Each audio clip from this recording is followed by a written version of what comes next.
팡팡 팡팡 바라바라 팡팡 팡팡. Assalamualaikum warahmatullahi wabarakatuh. Pada video kali ini saya akan membahas tentang apresiasi prosa fiksi. Apresiasi prosa fiksi merupakan kemampuan untuk memahami, menilai, menikmati karya sastra berupa prosa fiksi. Ini melibatkan pemahaman tentang elemen-elemen fiksi seperti karakterisasi, plot, konflik, tema, dan gaya penulisan, serta kemampuan untuk mengevaluasi dan mengapresiasi nilai etika dan keindahan dalam karya sastra. Kemudian prosa. Prosa merupakan jenis tulisan yang mengungkapkan ide, gagasan atau cerita dalam bentuk kalimat lengkap dan berkesinambungan. Prosa biasanya ditulis dalam bentuk narasi dan tidak terikat oleh aturan atau pola tertentu seperti puisi. Prosa terbagi menjadi dua, yaitu prosa fiksi dan prosa non-fiksi. Prosa fiksi merupakan jenis prosa yang berisi cerita atau imajinasi yang tidak benar-benar terjadi dalam kehidupan nyata, seperti novel, cerpen, dan lain-lain. Lalu yang kedua ada prosa non-fiksi.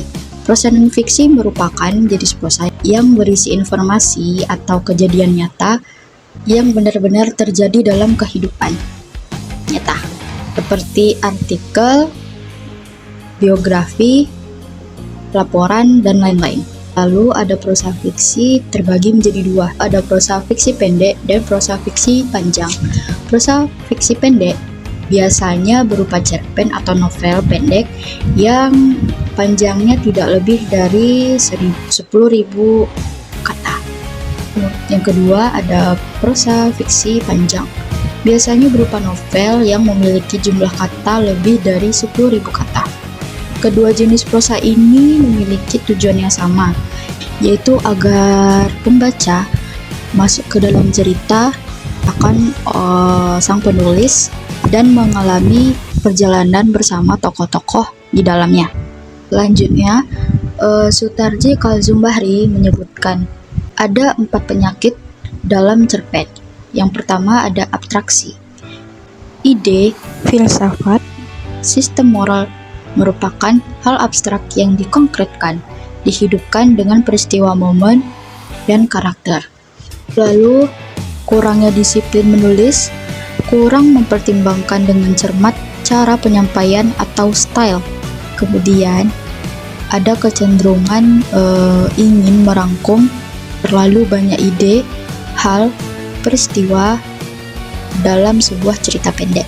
Lalu yang terakhir, kurang keterampilan menggunakan bahasa Indonesia, penggunaan bahasa yang kurang baku dan membingungkan.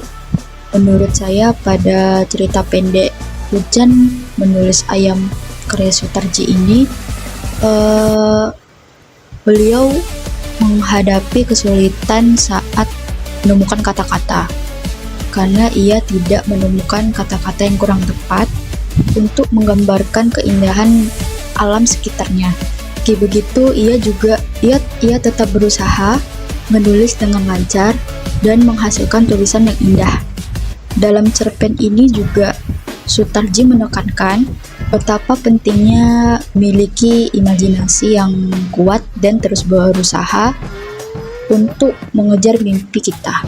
Sutarji juga menunjukkan ketekunan dan tekad dalam menulis, meskipun ia menghadapi kesulitan saat menemukan kata-kata yang tepat.